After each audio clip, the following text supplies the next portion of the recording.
If you think emotional eating is about the food, think again. Most women are trying to fix a symptom and they're not actually resolving this at the root. So I get it. I've been there too. I struggled with emotional eating and my clients have as well.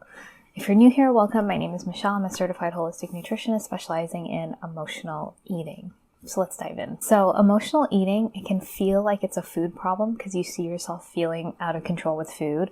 You are eating large quantities of food. You just feel like you're constantly thinking about the food, but it's just the symptom. There's so much more going on at the root. And when I was struggling with emotional eating, I thought the same thing too. I thought if I found the right diet, if I exercised enough, I would fix this. Then I got a bit smarter and I thought if I went to therapy, that would help, but nothing seemed to really hit the nail on the head. And so what I discovered after really hitting rock bottom, moving to Korea and having to figure this out was that emotional eating was a coping mechanism.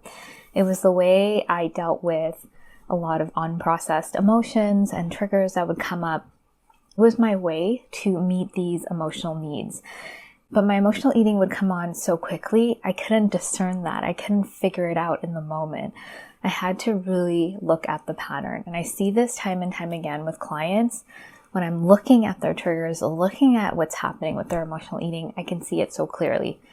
There are unresolved emotions coming up, triggering them, and unmet needs. And that's what's really driving this pattern. So emotional eating is a coping mechanism we would have developed in childhood because this is when we would have needed to learn how to move through our emotions and how to meet our needs. And they would have needed to have been met by our caregivers because developmentally, we can't do this for ourselves.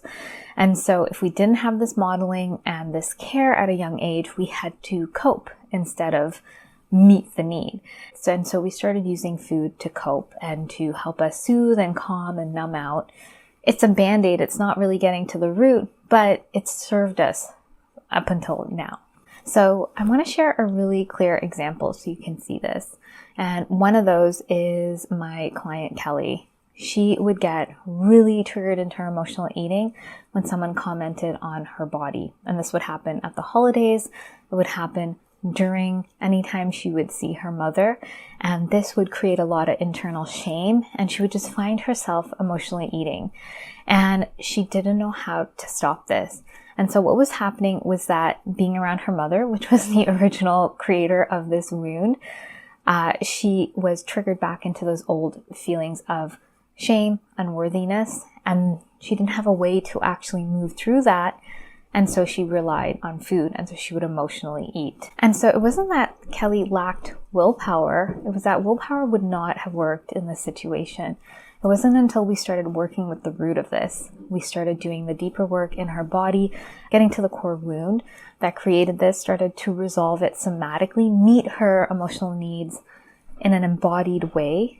And that started to shift her pattern because it wasn't really about what someone said in present time. It was linking back to the past. And so as we heal that, she could stand up for herself. She could have boundaries. She knew how to meet her needs now. And she wouldn't spiral back into that shame loop. She knew how to actually meet that need so that she wouldn't rely on food. And that's exactly what happened during the holidays. We started working on this. She had the meditations she could do in the moment at those get-togethers, and she can move through that without relying on food. So the big mistake that women make is that they think that they need to control food. They need the next best diet. They need to have more discipline and willpower. But that is just really tackling the symptom, what you see on the surface. It's not getting into deep level.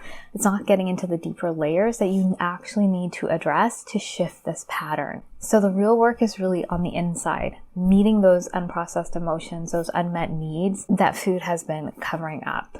So how do we actually move through this? So when I'm working with clients, we have a process to actually get to what's really going on and shifting this pattern. And the first step really is about awareness. So the first step is really to find those emotional eating triggers. And we do this by learning to discern true from emotional hunger.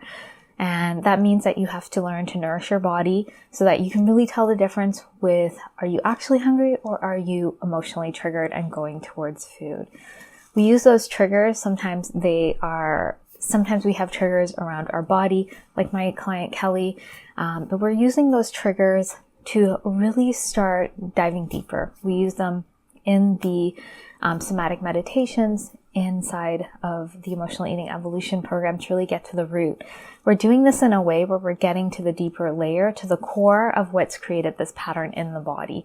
And as we start resolving it there and meeting our internal needs and meeting our deeper needs, deeper emotional needs, food can't fill that void. Food can't fill that anymore. And so we detach from food, and food becomes food, and we start feeling more whole. That emotion, that unprocessed emotion, gets resolved, and we no longer are searching for food to fill that. We actually know how to meet that need.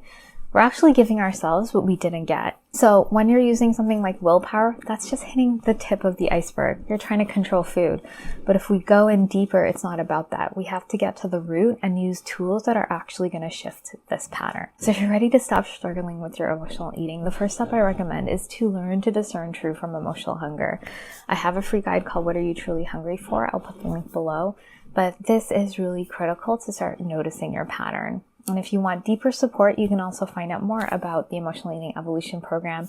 This is my 12-week container with a step-by-step process, with weekly office hours, one-to-one sessions with me, and the deeper tools to shift your emotional eating so that you can actually start feeling at ease and confident around food and in your body in a sustainable way for years to come. So if you have any questions about what I've shared today, please let me know. Please be sure to like and subscribe. I look forward to sharing more with you, and I hope you have a great day.